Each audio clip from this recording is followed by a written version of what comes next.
Hello amazing leaders, and welcome to day 58 of the Amazing 90-Day Challenge. Today is the last day of the Habits to Master mini-series that we've been talking about over the last few days, and today's topic is finish what's important.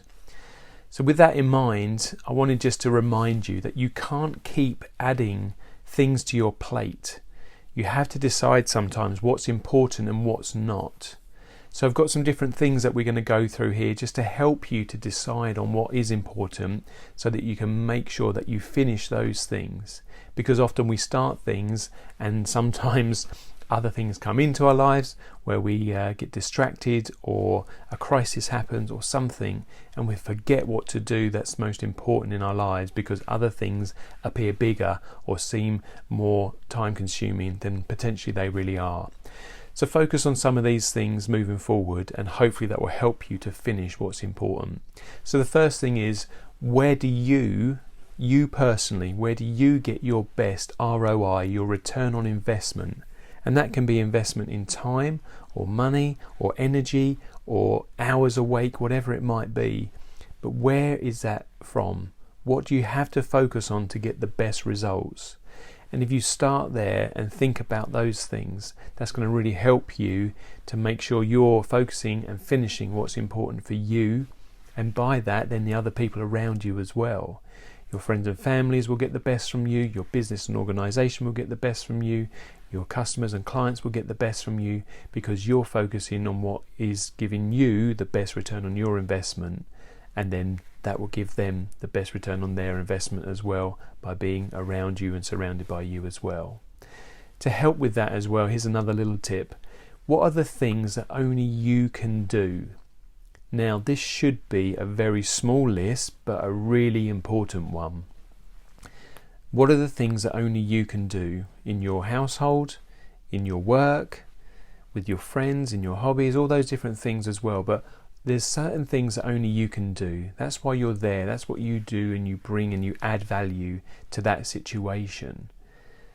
When we actually think about it, sometimes we don't like to admit that there's things that only we can do.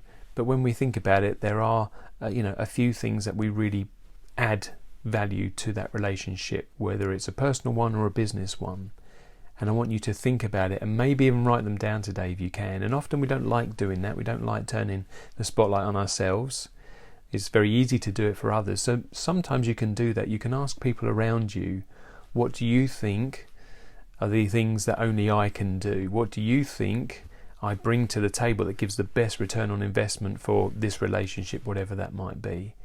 And if you're asking somebody that you trust, you might be able to get a really good answer from that if you don't already know. As amazing leaders, we should be more comfortable with it than most people, and we should be able to think and know and really understand these are the things that I bring to the table. It's a small list, but it's a really important one. Now, don't get that confused with the next point, is what do you love doing, but actually you should pass over to somebody else to do. Because there's lots of things that everyone can do, including ourselves, and there's lots of things that we really enjoy doing, but they may not be the only thing that we can do. They may not be the thing that brings the biggest and best return on investment of our time and energy. And even though we love doing them, we know we should pass them over to somebody else. So I want you to think about that today as well. Maybe there's another list that you can draw up of things that you love doing, but you should pass over to somebody else. Then maybe once you've focused and finished what's important, you can go back to doing some of that. Maybe you can do some of that for a short period of time each day or week, but you shouldn't give all your time and energy to things that you just love doing, because that may not meet up with the other two. Now, there's lots of quotes out there about, if you do what you love, you'll never work a day in your life, which is true to a degree. However, it may not be the best thing that you should do, because you may be having certain skills and mindsets and experiences that other people don't have that you really need to bring to the table. And if it is something you don't really love, then you've got to work on that to be able to think, okay, I don't love it necessarily as much as some of these other things, but I'm good at it, I enjoy it, this is my skill set, this is what I'm going to do.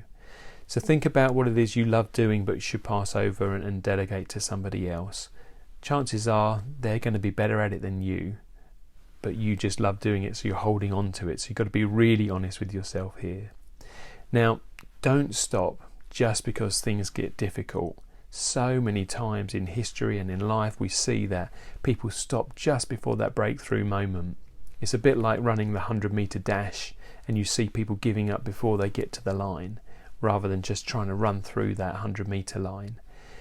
Things come when your biggest breakthroughs come when you least expect them. So be prepared for that, but also just keep going until you finish what's important, and then you'll know that you finished it and the breakthroughs are going to come.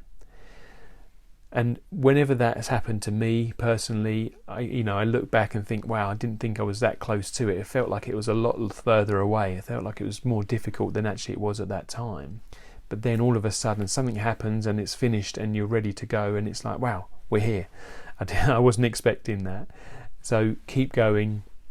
Don't stop. Believe in yourself. Remember the past experiences that you've had, and know that actually if it's getting tough, you might be getting closer to the end. That's a little sign that actually the harder it becomes, sometimes the easier it is for you to realise that we're nearly there now. Also, before you start something new, make sure it's going to be a good fit. A good fit with your life, with your personal health, with your family, with your friends, with your business. Make sure that adding something in is going to actually benefit you all in the long run, and that you're going to be able to stick with it through to the end to finish what's important. Now, these 90-day challenges that I'm doing and that I'm encouraging you to do as well gives us a good understanding of what it takes to finish something that's important. We set ourselves a challenge that we wanted to do for our own reasons, and nobody can deny or argue with what they are, because they're your reasons. But you've got to work out that actually, is it a good fit for me? Now we're at day 58 of the Amazing 90-Day Challenge, and already some amazing things have happened. I've got a fantastic interview that I'm just putting together, so that I'll be able to let you hear that on the podcast shortly, and other things that have come from that as well. So I know it's important. I'm going to finish it. I know that. I know it's not going to be easy, but we're nearly there now, and it's, with the end is closer than the beginning was, if that makes sense. So before you start something new, make sure it's a good fit, because you don't want to give up halfway through.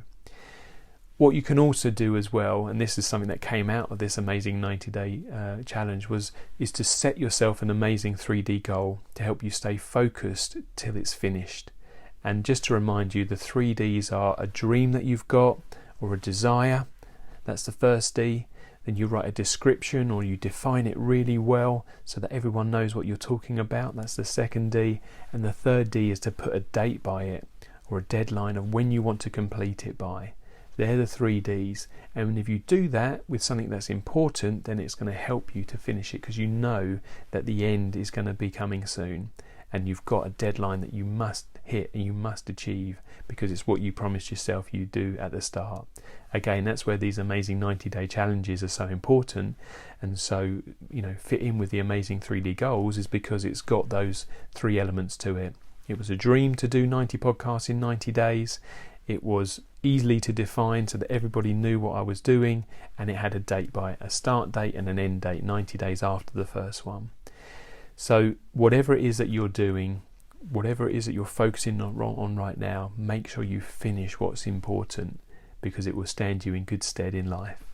So I hope that's helpful. I hope you'll have an amazing day, and remember, why be average when you can be amazing?